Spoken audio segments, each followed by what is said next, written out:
Bem, algumas pessoas já estão entrando.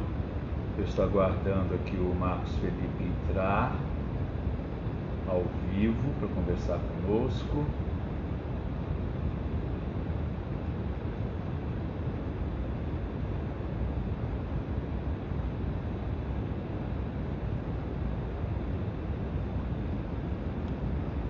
Ele acabou de entrar.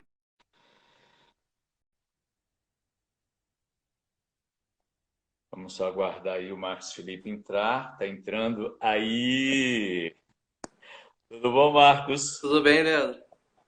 Nossa, eu acho que hoje nós vamos gravar assim, britanicamente o início da live, meu caro. Bem, então vamos lá. Só deixar bater o relógio aqui, 7 horas. É isso aí. Boa sorte para nós. Bem, vou me apresentar. Eu sou Leandro Rezende, sou o gestor do Teatro João Caetano, da Secretaria Municipal de Cultura. E essa live faz parte do projeto, que é o Palco Presente.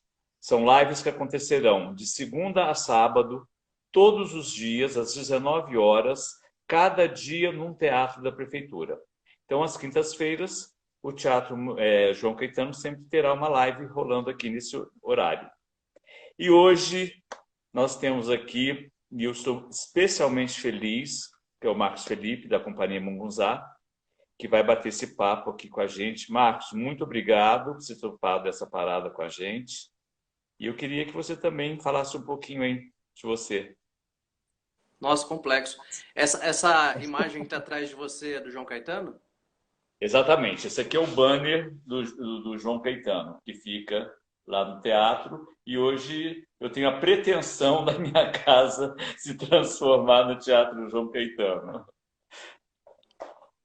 Bom, eu sou formado em jornalismo, fiz jornalismo, venho de uma família muito pobre, né, de operários, e não quis investir todas as minhas fichas no teatro. Então, isso fez com que eu misturasse o teatro com a comunicação.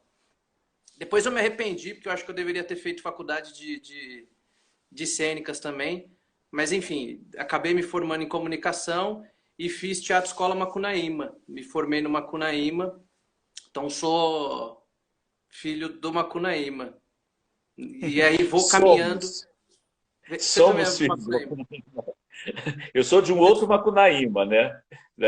Pai do seu Macunaíma, mas enfim, estivemos lá. Sem querer ser indelicado, você formou em que ano? 87. Eu já formei bem velho, né? Mais de 30. Então, ainda tinha Silvio Zilber, Miriam Muniz. A Miriam tinha acabado de sair, mas Ah. foi o pessoal, os fundadores do Teatro Escola Macunaíma, né? Então, aí eu me formei no Teatro Escola Macunaíma, fiz comunicação, mas de fato fui seguindo uma carreira só no teatro, como ator. A gente criou um grupo, então a Companhia Mungunzá demanda muito, desde produção, enfim, todas as atividades. Então é um Certo. resumão da minha vida. Eu tenho 36 anos e atuo. É uma forma um pouco diferenciada porque atuo só no grupo, né? Eu atuo. Não é aquele ator que faz um monte de peça, com um monte de coletivo, enfim, que está fazendo um monte de coisa. A minha atuação cênica, a minha criação, ela se dá quase exclusivamente dentro da Companhia Mungunzá. Tá, que já é de uma riqueza assim gigantesca, né? A gente vai, enfim, a gente vai dar forma a isso que eu estou falando, né? Ô Marcos, e como é que começa a Mungunzá? A gente sabe que a Mungunzá começou em 2008, mas vocês nem todos estavam no Macunaíma, né? Ela começa dentro da escola Macunaíma. Existia um pensamento de que nós não conseguiríamos fazer teatro sem ser dentro de um grupo, assim, que dentro de um grupo era o mecanismo mais saudável para a gente produzir o que nós quiséssemos produzir artisticamente. Então esse pensamento já estava um pouco ali dentro da escola. Então a gente de fato forma um grupo dentro da escola, dentro do Macunaíma. E aí, quando a gente sai do Macunaíma, a gente fala, pô, a gente precisa fazer uma primeira peça profissional, embora todos nós, assim, muito amador no aspecto, né? Acabamos de sair da escola, não sabia ainda como as coisas funcionavam. E aí eu lembro que na época nós fizemos um empréstimo no banco esse Sim. grupo, né, recém-formado, e a gente chamou o Nelson Baskerville para dirigir a gente num espetáculo, que seria então o nosso primeiro espetáculo profissional. E aí a gente conversou com o Nelson, entrei em contato com o Nelson ainda entrei em contato no Orkut, no falecido Orkut.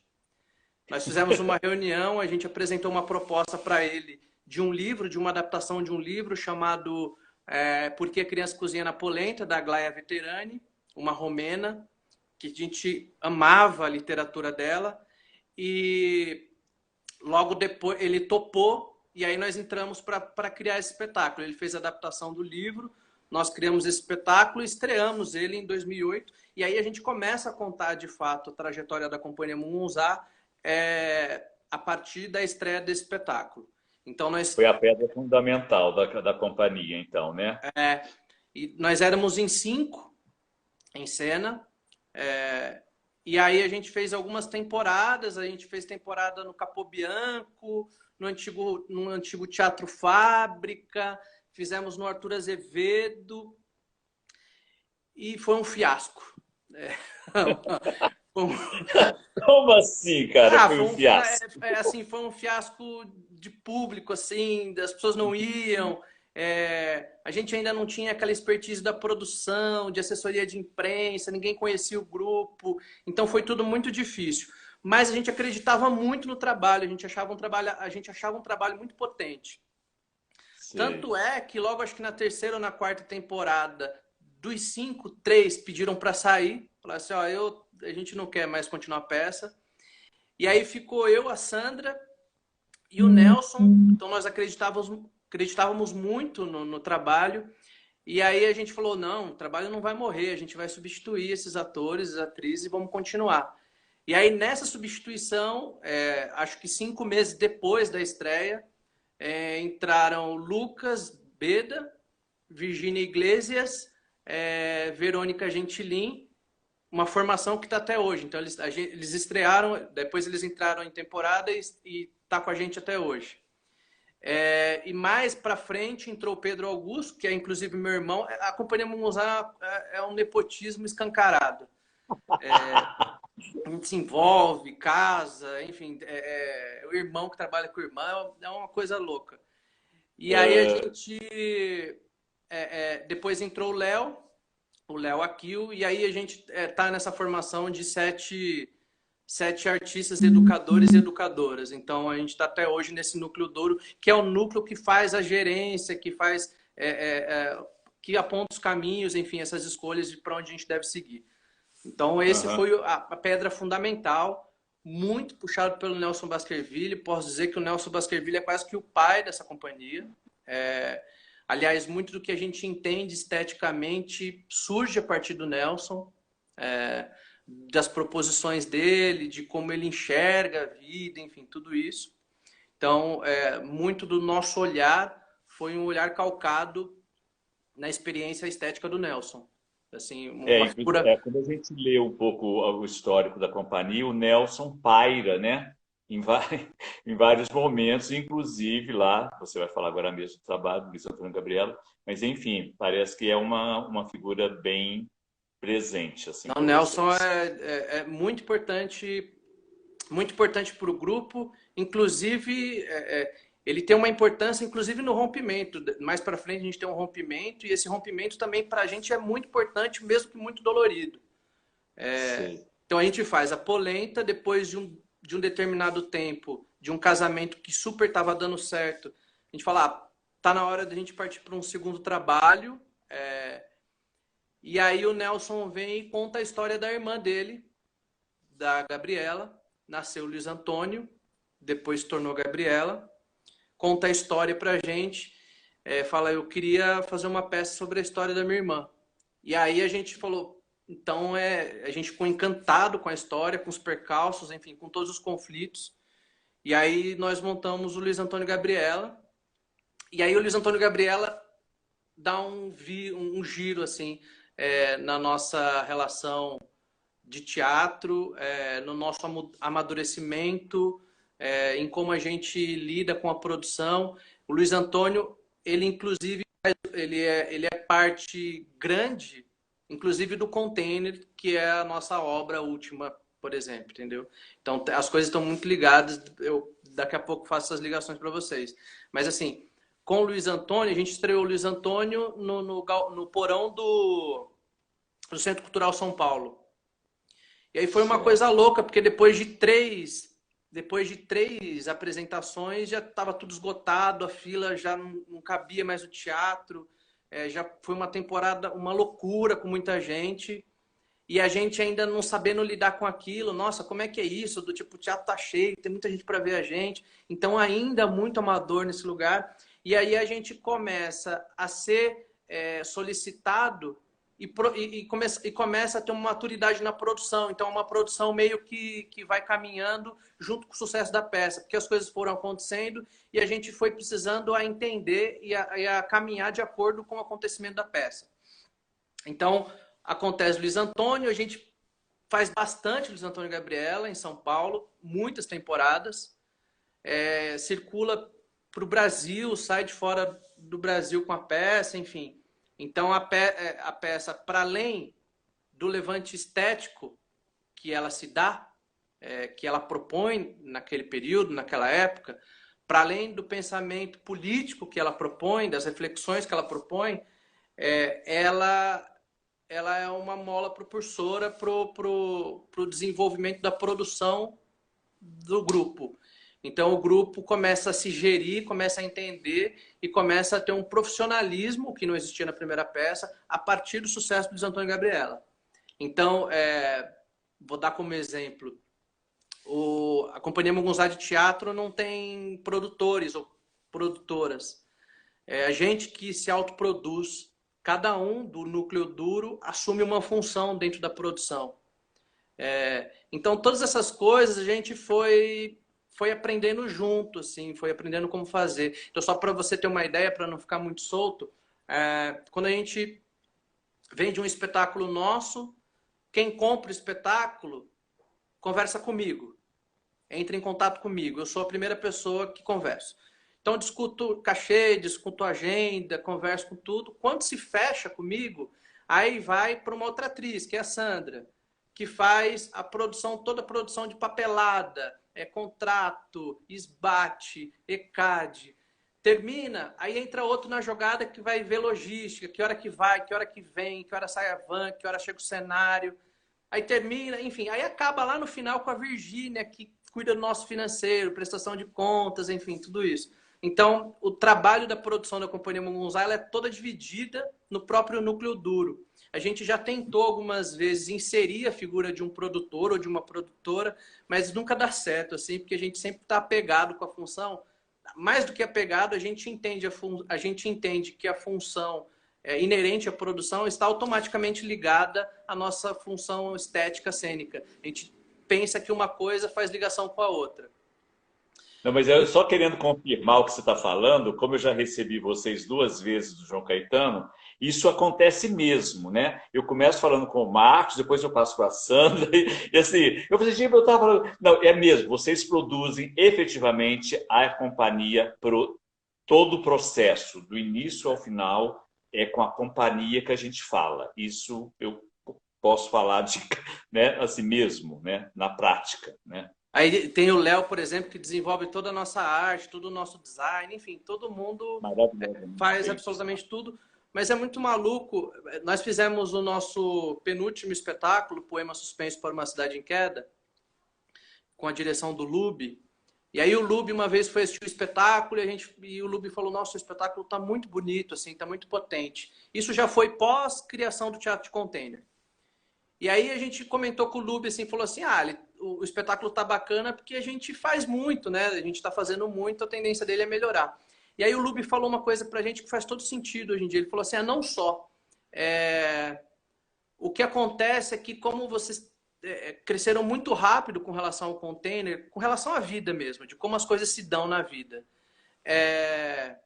Um amadurecimento muito precoce na relação ali no dia a dia daquele teatro, automaticamente isso tem um impacto no nosso corpo em cena.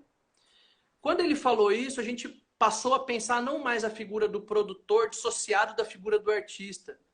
Porque eu conversando com você aqui, eu recebendo alguém no teatro de container, eu carregando o caminhão do cenário que vai se apresentar à noite, tudo isso tem um impacto significativamente no meu corpo em cena.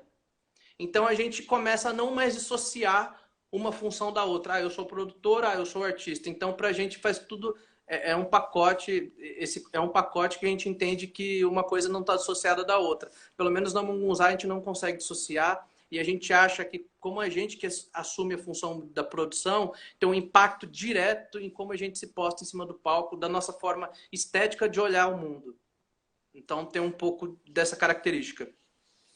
E tem uma característica forte de vocês, né, Marcos? Não sei se eu acho que você vai pontuar aí, desculpa se eu estou antecipando um pouco, que é uma coisa que eu achei que eu li, e eu achei que eu vejo, é mais uma coisa que se comprova na prática, não é só teoria, que como vocês, cada trabalho, não sei se pode afirmar isso, cada trabalho teve um diretor, né? E, então, assim, cada encontro foi um encontro estético diferente. Quer dizer, cada encontro estético diferente demanda de vocês um novo trabalho, um novo aprendizado, uma nova corrida, né, para concretizar aquilo, né? E aí, daí, só para você ter uma ideia do que aconteceu, então a gente faz o Luiz Antônio Gabriel, estoura com o espetáculo. Em certa medida, o espetáculo nos sobe a cabeça de artistas muito jovens, enfim, que não sabe muito lidar com isso.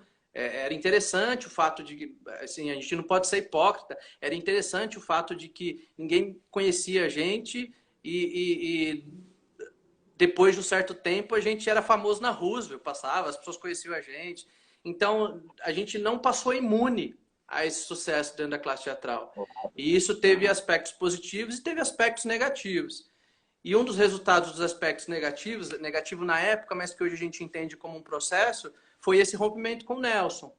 Então a gente rompe com o Nelson ali, já depois da peça caminhando, por conflitos muitos, assim, por entendimentos diversos. Mas na época muito doloroso para o grupo esse rompimento, porque a gente entendia a figura do Nelson Baskerville, para além de nos ajudar com a criação, entendia a estética, enfim, todas as coisas que ele propunha para a gente entendia ele na figura do diretor artístico. E aí, quando há esse rompimento, muito doloroso para a gente sofre muito nessa época. Logo em seguida, a gente pega o nosso primeiro e único fomento, que foi em 2014, não falha a memória, 2014, 2015. Tá travando um pouco. Porque depois, porque o rompimento rápida. foi difícil para a gente, mas para a gente faz todo sentido. Porque a gente passa a, depois disso, ter uma relação completamente horizontal com todos os diretores ou diretoras que trabalham com a gente, em todos os aspectos, seja do ponto de vista da criação, seja do ponto de vista do salário, enfim, todo mundo ganha exatamente a mesma coisa.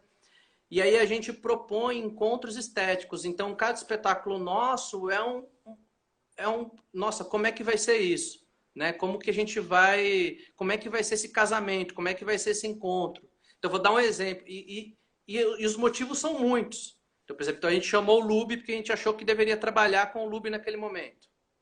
Aí certo. A gente teve uma primeira experiência de uma atriz dirigindo a gente, que foi uma atriz do grupo, que foi a Verônica Gentilin. Depois a gente convidou a Georgette Fadel para fazer nosso último trabalho. Olha só, e a gente convida a Georgette para fazer nosso último trabalho porque a gente entendia que tinha uma energia muito masculina dentro do grupo. Um grupo, nós somos em 4 homens e 3 mulheres. Então a gente entendia naquele momento que era importante esse equilíbrio, chamar uma diretora mulher.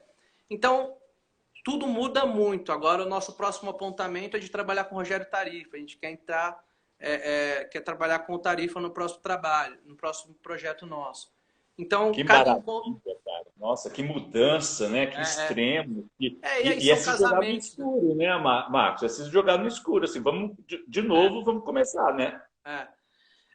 Ao mesmo tempo, é um grupo muito forte, né? Então, a gente entra na sala de ensaio, eu lembro da Georgette falando, dirigir a gente, assim, muito talentosa, E ela falava assim, gente, a ideia que vocês fecharem muito provavelmente será a ideia que ficará, porque vocês são muito coesos e fortes em cena. Então não adianta eu falar uma coisa, se vocês comprar outra, vocês vão nessa mesmo. Então é um grupo que tem uma visão de mundo muito próxima. E aí o entendimento estético é muito coeso. Então o diretor que a gente chama, embora sempre seja um casamento, o diretor precisa cavucar para entrar na gente. Assim, é um processo doloroso para todo mundo. Não é fácil. Então é isso. Então a gente fez Luiz Antônio e Gabriela, poema Suspenso para uma Cidade em Queda, que enfim, nesse momento de pandemia tem uma outra roupagem, né? Acho que a peça foi parar em outro lugar.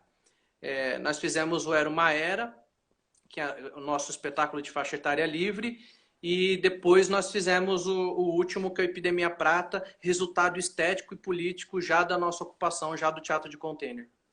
Tá.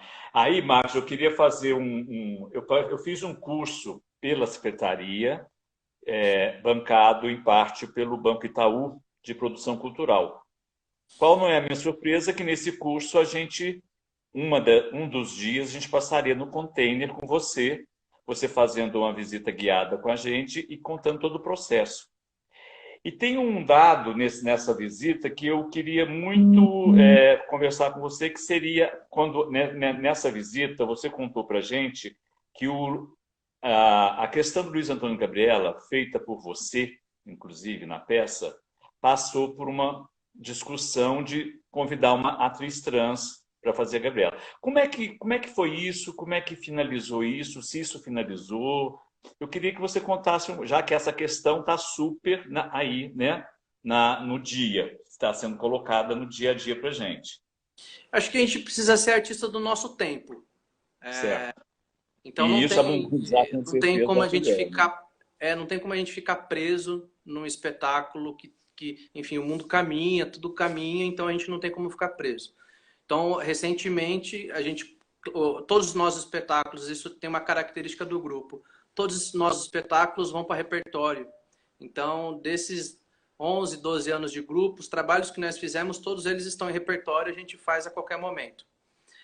O que acontece é que daí o movimento trans, né, a Monarte, o Monarte, liderado pela Renata Carvalho, pede a representatividade, começa a entrar no esquema da representatividade trans em cima do palco, enfim, nas artes cênicas como um todo.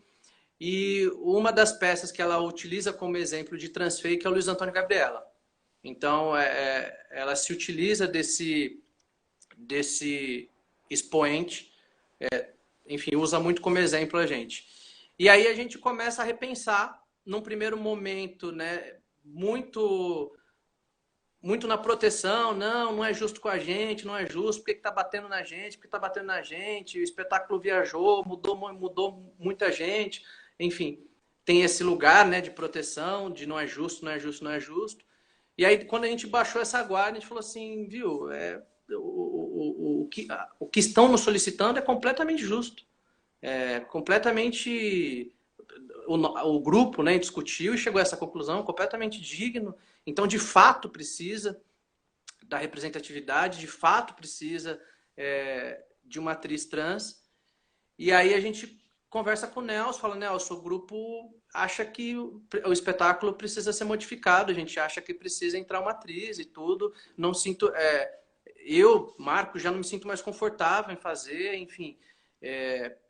a gente precisa ser artista do nosso tempo e daqui a pouco, porque o contrato que era proposto pelo Monarch é muito simples, do tipo, parem de nos representar, quando o meu corpo já ficar naturalizado, neutralizado entre vocês, a gente volta a fazer tudo.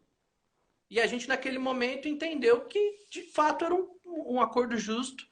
E aí a gente convidou a Fábia Miraços para fazer. Fábia Miraços já era próxima da Verônica, enfim, estava próxima da gente, a gente convidou a Fábia Miraços.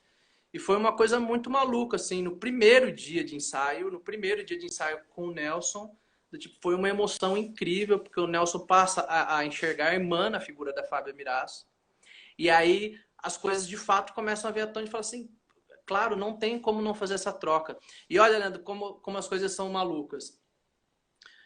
Quando as meninas trans olhavam o espetáculo e falavam: o espetáculo é muito duro, o espetáculo é muito duro, o espetáculo é fio da navalha com a gente, do tipo, é muito duro, vocês escorregam um pouco no, sendo transfóbicos. A gente sempre se protegia e dizia: não, é porque a história é dura, porque a história da maioria das meninas trans são duras e tudo mais. Quando o mesmo texto que era dado para mim passa a ser dado para Fábia Miraços, todo mundo do elenco fala: eu não tenho coragem de dar esse texto para ela. Eu não tenho coragem. Então, só para a gente... Quando muda essa figura, que a gente começa a entender da complexidade que era, porque quando era feito, quando o texto era dado para o Marcos, que é um ator cisgênero, tudo branco, não tinha problema. Quando de fato é dado para aquele corpo, aí tem problema, porque a gente começou a ver que o texto era muito pesado, e de fato a gente incorria várias vezes na transfobia. Então foi um momento, foi uma forma da gente, quando houve a troca, a gente acha que foi uma troca muito feliz. E estamos abertos a mexer em qualquer dos nossos trabalhos, porque os trabalhos estão aí para serem modificados e serem trabalhados.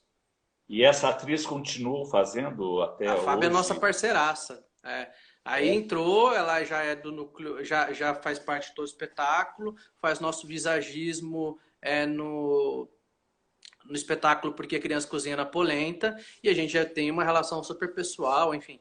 Eu, por exemplo, não corto cabelo com mais ninguém a não ser ela, então, enfim, ela é uma atriz incrível, uma pessoa maravilhosa, enfim, todo mundo do grupo apaixonado pela Fábia.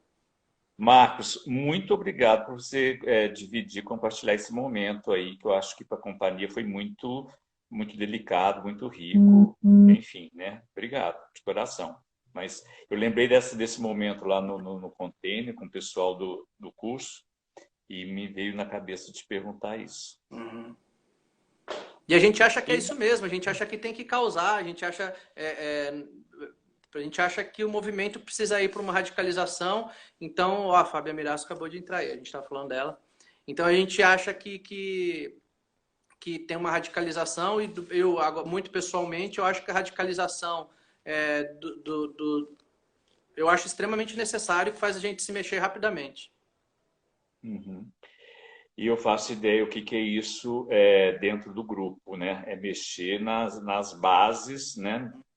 Enfim, como você falou, teatro é o momento. Se ele é minimamente relacionado com o momento no qual ele está inserido, você tem que estar aberto às mudanças que são demandadas, né? Mas assim, não foi fácil para mim, não foi muito difícil, enfim. Fazer o Luiz Antônio e Gabriela, para mim foi muito forte, enfim. Foi um processo politicamente, a gente entendeu politicamente, a troca foi extremamente feita no amor, mas também não foi fácil para mim esse desprendimento. Foi um desprendimento trabalhado com muito afeto de todos aqueles que estavam me rodeando. Não, e nesse dia que você contou essa história, o meu lado ator, assim, entendeu tão bem você falando, assim, pô, eu faço faço esse papel há zilhões de anos, né? Então, assim, o desapego que você deve ter tido que trabalhar, né, para oferecer é de uma generosidade, bicho, assim, gigantesca, sabe? Enfim, e aí a gente parte para o... Aí, beirando aí na sua trajetória, vocês começam a trabalhar o poema, e era uma era, alugam um galpão na região já do futuro container, né? Como é que foi esse processo de vocês sacarem assim, não dá para continuar num galpão, a gente quer um espaço, esse espaço vai ser teatro, vai ser cultura, vai ser arte, vai inserir nessa história toda aqui, nesse entorno todo aqui. Deve ter sido muitas e muitas horas de conversa para chegar a concretizar, né, esse sonho, né? Sim, sim. Antes de eu responder, eu vou responder o Júlio aqui, que senão a gente vai se perder na pergunta dele. O Júlio está perguntando sobre o nome do grupo. Boa, Júlio! Muito boa essa questão. Sabe que o nome do grupo é uma coisa muito interessante, assim, porque a gente criou o grupo no Macunaíma, e na época, na nossa formação do Macunaíma, nós assistíamos muito Terça Insana. E no Terça Insana tinha a figura Eu não me lembro o ator que fazia, que imitava a Maria Bethânia, que tinha um personagem chamado Maria Botânica. E aí eu lembro que a gente assistia muito, ele tinha uma esquete lá de comédia, em que ele, no tabuleiro da Baiana tem vatapá. Enfim, ele fazia uma brincadeira, falava mungunzá, e mungunzá pra gente, na época da escola, virou tudo, virou adjetivo, virou verbo, virou tudo. Então, e foi bem na época que a gente criou o grupo. Então, quando a gente foi criar o grupo, qual é o nome do grupo? Mungunzá, porque era uma piada interna nossa, então ficou Mungunzá. Que é engraçado, porque Mungunzá, até então, não tem absolutamente nada a ver com o que a gente faz, porque Mungunzá remete a uma coisa regional, enfim, completamente diferente do que a gente trabalha em cima do palco, da estética que a gente trabalha em cima do palco. Mas, enfim, criamos, e aí a gente foi sempre, puto, o nome não é bom, mas já tá, não é bom, mas já tá aí. Então a gente continuou. Com o Mungunzá. O Nelson odiava Mungunzá. Isso não é nome de grupo de teatro, enfim. E a gente sempre rebatia que é difícil ter um grupo de A teatro. Sandra está falando, conta a verdade, Marcos. Que é difícil de ter um grupo com nome bom. Normalmente os nomes de grupo de teatro não são tão bons, mas enfim. Cara, é uma verdade absoluta.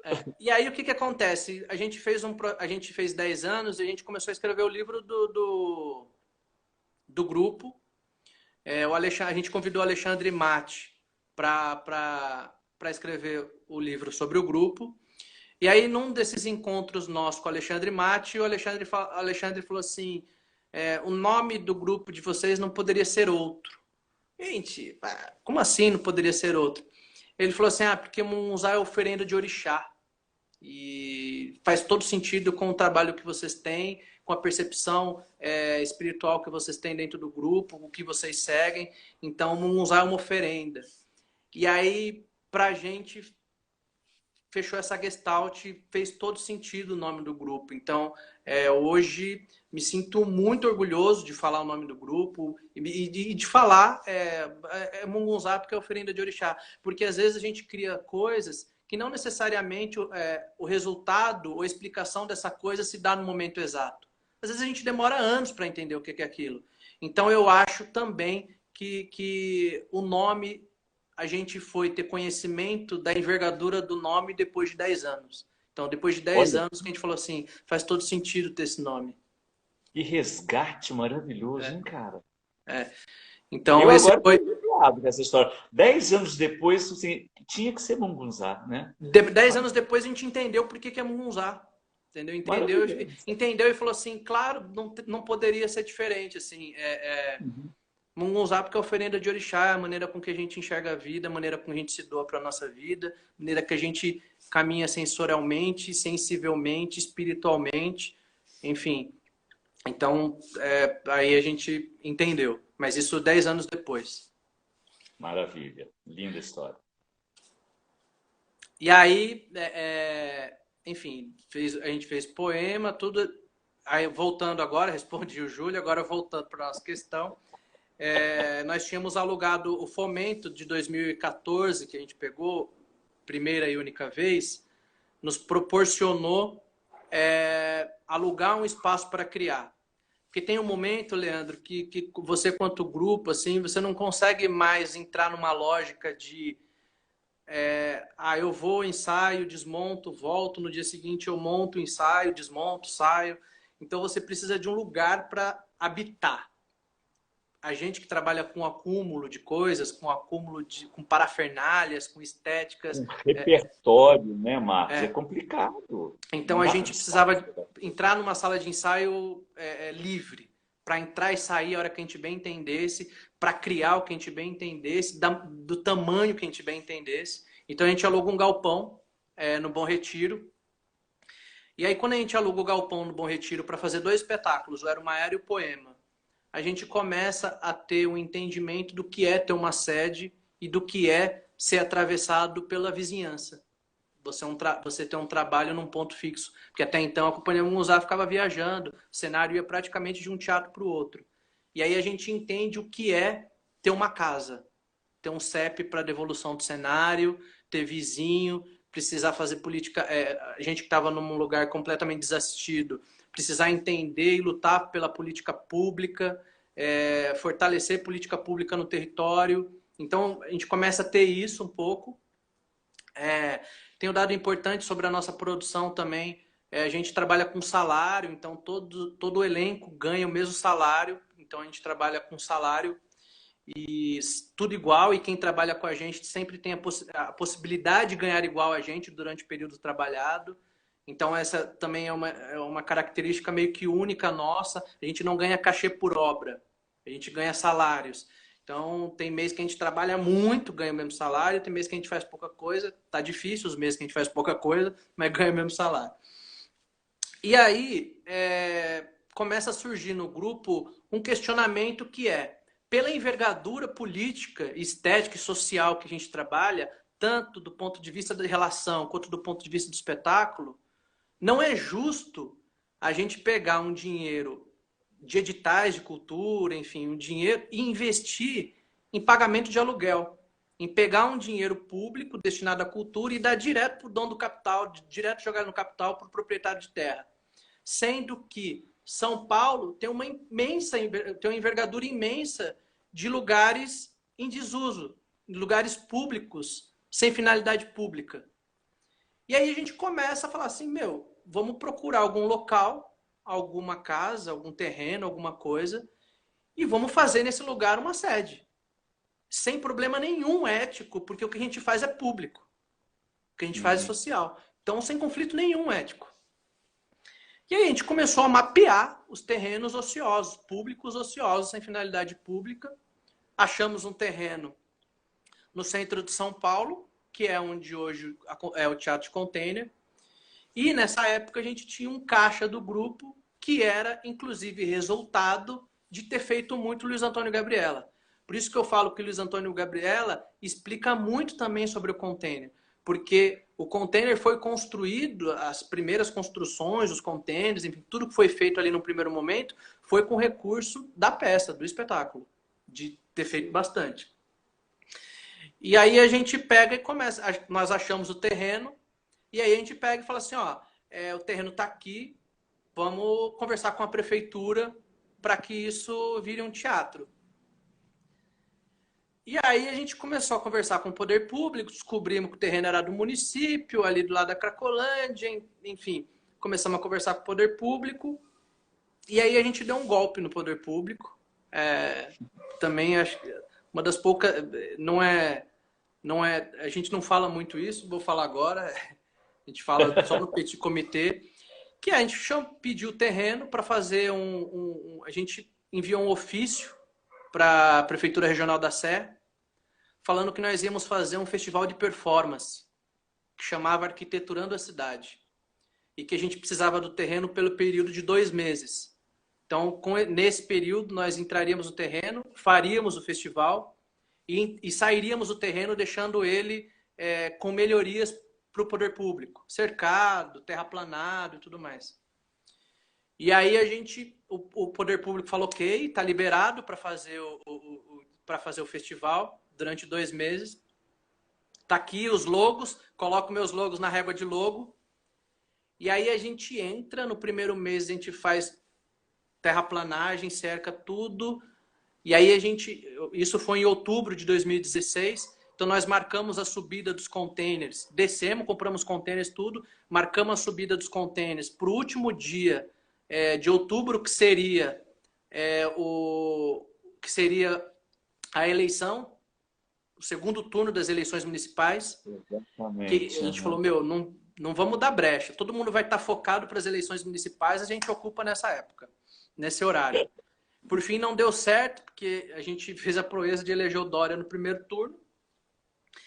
E aí, mesmo assim, a gente falou, vamos manter a data, ocupamos na madrugada do último dia de outubro, já construímos, do dia para a noite já virou um teatro, a gente já começou a produzir, e aí no final a gente falou assim, tem um teatro pronto, a gente não vai mais sair daqui, e agora a gente vai fazer, pelo menos durante um período, a gente vai desenvolver uma política aqui nesse espaço, que nós criamos.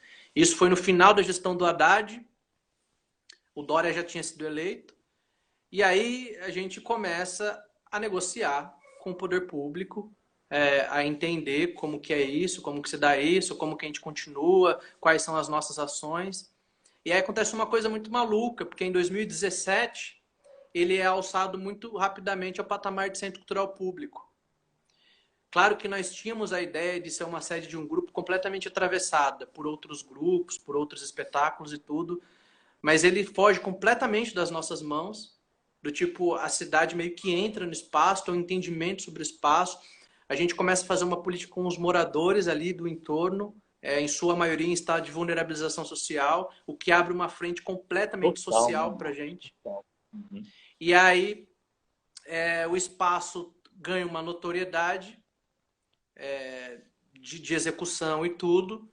Então a gente foi entendendo todos os dias, todo dia tendo programação, enfim, foi entendendo os nossos limites, como que a gente está num terreno público, numa gestão privada e como é que a gente não faz essa, como a gente não ultrapassa essas questões, como a gente tem um entendimento da coisa pública. Isso vai desde cobrança de aluguel, de cobrança de ingresso, até portão aberto, enfim, tem várias políticas que a gente se deu. Não foi ninguém que nos deu. Nós que elaboramos a política para não privatizar a coisa pública, né?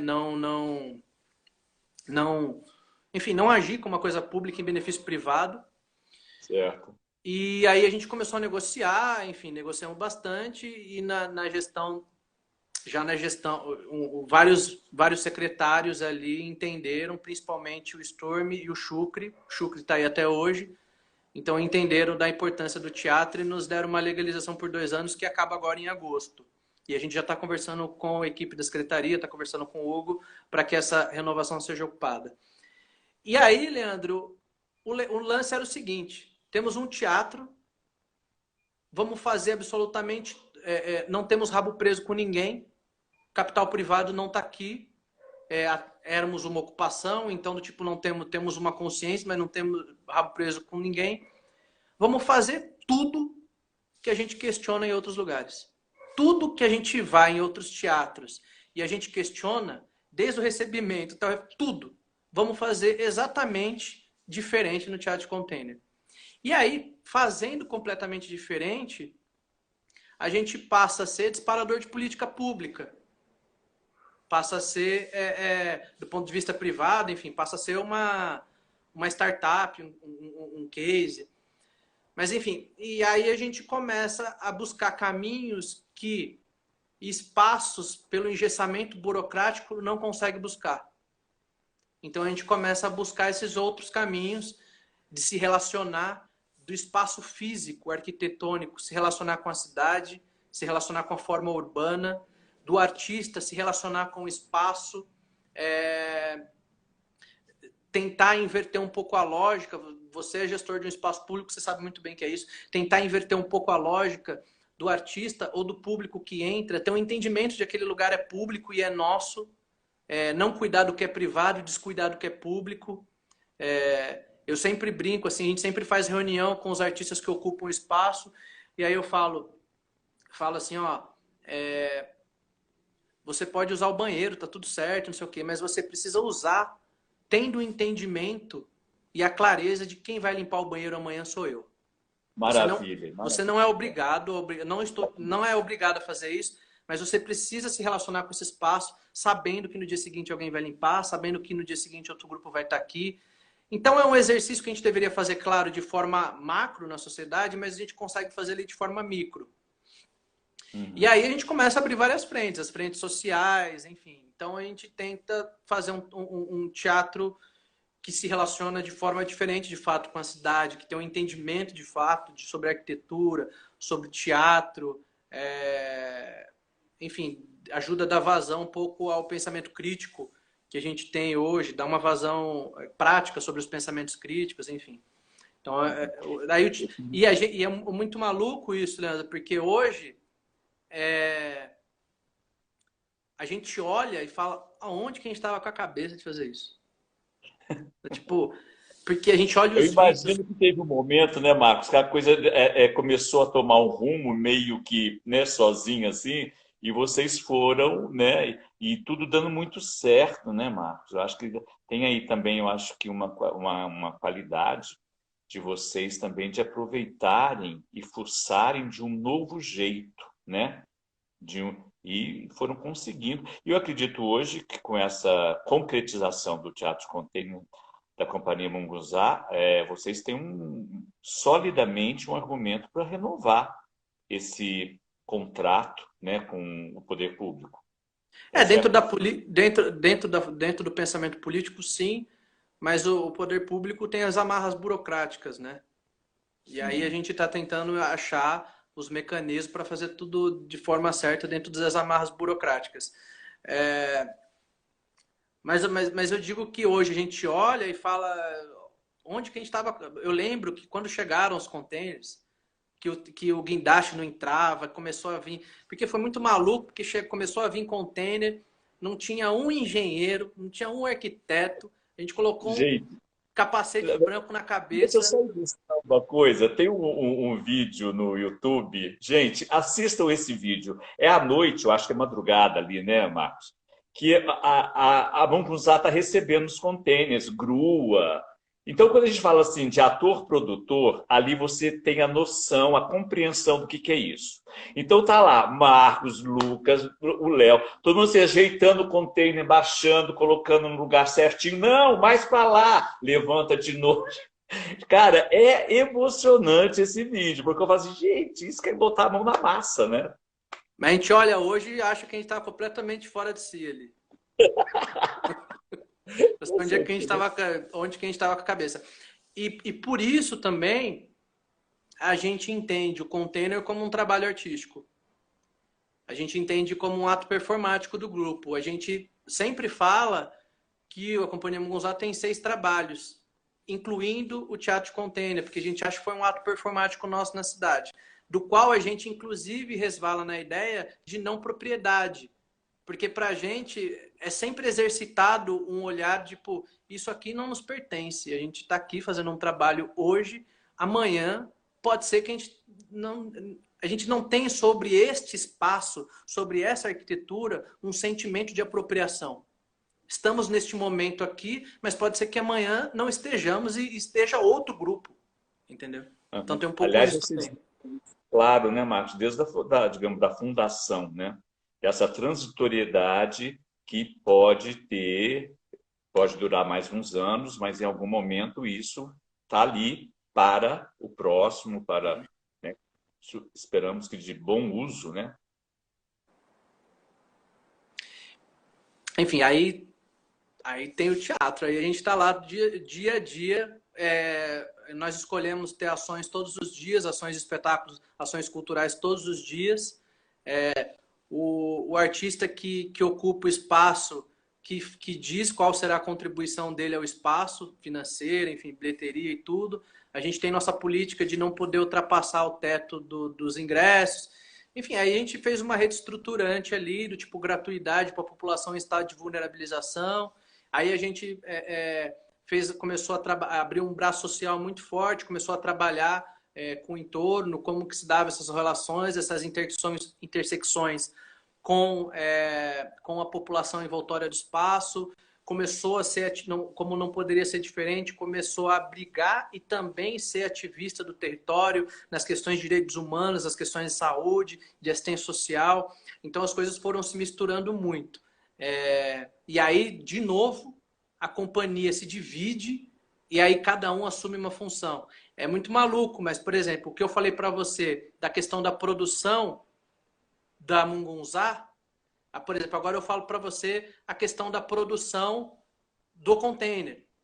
Eu estou responsável, porque a gente divide isso, estou responsável agora pela curadoria e agenda.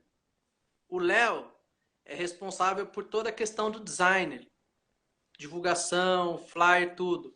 O Lucas cuida de todas as mídias sociais e faz a coordenação da limpeza. A Sandra faz a coordenação da lanchonete. Verônica faz toda a coordenação social, de atividades sociais. A Virgínia continua sendo todo o nosso aparato financeiro ali, tanto da Mungunzá quanto do container, como que funciona, pagamentos e tudo. O Pedro, ele é o responsável técnico pelo teatro. Então a gente replicou, quem já faz a Mungunzá, replicou no teatro. E aí só sobrecarregou. Nossa, a gente fica louco, mas é assim que funciona. Ô Marcos, a gente está entrando nos 10 minutos finais, porque você sabe que uma hora o Instagram derruba, né? Então, vamos finalizando esse papo, cara, maravilhoso, né? Nossa, mais uma vez obrigado. E, bem, eu não sei se as pessoas sabem que vocês iriam fazer o repertório agora no João Caetano, né? E a Eu pandemia. sou partidário de fazer. Acho que a gente vai Não, fazer ainda. e vocês vão fazer. Eu também sou Isso. partidário. Viu? Júlio César Dória, Pedro Granato. Não, cara. Gente, só para ilustrar, na sexta-feira que chegou a determinação do fechamento, Luiz Antônio Gabriela estava montado, né? A Estava gente montou o dia inteiro. montando, né? Vocês montaram a tarde toda com os técnicos do teatro, né? Renato, Wilson, toda a galera. 5h30, mais ou menos, chega assim, não dá mais para segurar os espaços abertos, né? Eu tenho uma história Então, ótima para fazer. Que a gente montou o cenário. Eu não gosto de fazer a barba, né? E aí eu preciso é, fazer a barba para fazer o Luiz Antônio Gabriela. A gente montou todo o cenário. Eu desci pro camarim. Quando eu passei a primeira navalha na barba, aí chegou a eu não informação de que sabia tinha sido disso. cancelado. Falei, puta, podia ser um pouco antes, pelo menos eu não precisava fazer a barba. Eu nem sabia disso, olha que trágico. Ô, Marcos, e como é que você vê aí, finalizando então o nosso encontro, como é que você vê aí essa questão dessas medidas, dessa pandemia, o teatro, os artistas sem poder trabalhar? Aí, se você pudesse dar o que eu penso aqui que a Mungunzá está achando desse momento aí rapidamente para a gente. Então, Leandro, é uma visão muito particular, porque a gente está em quarentena. Então a gente está produzindo meio de forma umbilical, né? Cada um está na sua autoprodução. Eu estou um pouco à frente das questões sociais do teatro, porque não coube ao teatro de container fechar. Então a gente cessou as nossas atividades cênicas, as nossas atividades culturais, mas o teatro continua aberto para as questões relacionadas a direitos humanos, assistência social e saúde. Está lá. A gente está Fornecimento de tá marmitas. distribuindo 500 marmitas por dia. Ao todo serão 45 mil nos próximos 3 meses. A gente está como ponto logístico do Médicos Sem Fronteira, que está atuando no centro, e também está Eu não como, sabia disso, cara. Que maravilha isso, tá hein? como ponto logístico também de vários grupos ativistas que está rolando no território. É ponto de recebimento e distribuição de cesta básica, enfim. Aí eu estou um pouco nessa frente, mas cada um está na sua criação. Toda atividade artística nossa, a gente cessou ou subiu para a plataforma online, que a gente vai começar a lançar a partir de semana que vem. O Lucas, que está online, pode falar para a gente. Então, a gente criou um Mungunzá digital. Então, está subindo tudo na plataforma digital e a gente vai fazer atividades em formato digital, de formas recortadas, enfim. A galera está produzindo esse conteúdo, a gente lança daqui a alguns dias. E agora, como vai ser isso? Tá muito difícil para a gente, né, Leandro? Porque nós somos os primeiros a parar e seremos os últimos, né, a voltar. A galera tá no caos, a gente está no caos total, completamente no caos. No centro de São Paulo a gente está no caos. Temos, claro, o nosso pequeno privilégio, mas estamos à beira do colapso. A galera tá aqui gritando renda básica e tudo, porque eu acho que é isso mesmo. Eu acho que a gente ainda não entendeu, está ainda entendendo uma lógica de edital e tudo, quando nós deveríamos cadastrar artista, ver quanto tem dinheiro e repartir. Enfim, a questão é muito mais complexa, mas a gente ainda está vibrando na lógica um pouco do edital, do tipo e tudo mais. E um governo que não está ajudando, do tipo, a gente só tem o município meio que batalhando pelos artistas. Federal, cadê Regina? Estadual, ninguém sabe o que vai ser. Do tipo, não lançaram os PROAC, não lançaram absolutamente nada. Não tem uma política pública. Então, está muito difícil. E aí, eu acho que também é o momento dos nossos intentos pessoais E aí eu vou ser bem sincero para você, está tudo muito confuso e eu, Marcos, estou me permitindo a ficar confuso e estar confuso nesse tempo de respiro, sem querer inventar roda, sem querer, vou ter uma grande ideia, não estou me forçando a isso. Estou me forçando, estou querendo ficar confuso mesmo, entender quais são os passos, mas não me forçando a isso. Eu Geral acho que falando tem fora Bolsonaro é fora Bolsonaro. fora Bolsonaro, por favor, rapidamente. É, eu queria também concordar com você nessa questão de que o município tem feito umas tentativas muito legais, né? Sem dúvida nenhuma. O projeto Cidade Solidária, que alguns teatros da Secretaria, né, estão recebendo, inclusive as doações, é uma iniciativa do poder público que há muito eu não via. E eu queria também aproveitar, Marcos, e eu acho que você já está sabendo, desse edital que já está aberto, que já está em andamento, de contratação de artistas com cachê para apresentação de lives nas páginas dos nossos espaços. Então, moçada, se inscrevam, procurem o edital, vejam quais são as regras, que eu acho que é uma coisa muito bem-vinda para nós, né? Marcos, então, eu queria te É agradecer isso. mais uma vez. Você quer falar alguma coisa? Você quer mandar mais um último recado? Nós temos 5 minutinhos. Não, acho que é isso. Foi um papo ótimo. Eu acho que a gente, enfim, quando acabar tudo isso, não sei como é que a gente ainda vai fazer teatro, não sei como essas coisas se darão. Eu tenho um medo muito forte da gente perder o nosso contato físico, né? Nossa pele, nosso abraço, enfim, disso se distanciar de sobremaneira que a gente não consiga se reaproximar depois. Talvez esse seja a minha maior angústia. Nosso cenário todo está ocupando o palco do Teatro João Caetano e a gente espera que quando tudo isso acabar, que a gente volte de forma diferente, mas que a gente retome nossa temporada a partir de onde parou, apresentando Luiz Antônio e Gabriela, depois Penso por uma Cidade em Queda, e depois Era uma Era, que estava muito massa. Então a gente vai voltar de onde parou. Nosso cenário está no Teatro João Caetano, lá e lá vai permanecer. Quem quiser saber um pouco mais sobre o nosso trabalho, sobre a nossa atuação social, só seguir um pouco a gente nas mídias sociais, Facebook, Instagram. Já já a gente está lançando um Instagram do Teatro de Container, estou dando aqui em primeira mão, junto com todo um projeto digital que a gente está fazendo. E é isso, ficar em casa, álcool gel, máscara, e quem quiser ajudar no ativismo do território, é só entrar em contato com as nossas páginas que a gente vai orientando. Exato. Obrigado, Marcos. É isso aí, gente. Fiquem em casa, se protejam, porque está protegendo o outro, não só a si mesmo, né? E eu queria, mais uma vez, divulgar um pouco aqui o Palco Presente, que são essas lives todos os dias, de segunda a sábado, às 19 horas, nas páginas dos 6 teatros municipais. E que nós estaremos, na próxima semana, aqui na página do João Caetano, entrevistando novamente o ator, produtor, professor, coordenador do NAC, o Lee Taylor. E convido vocês todos aqui para prestigiarem mais uma vez. Amigo, querido, muito obrigado. Um Muito beijo. obrigado mesmo. Um beijo grande Beijo. para você. Beijo, até mais. Até mais. Tchau, tchau para todo mundo. Tchau. Obrigado pela presença. Tchau, tchau.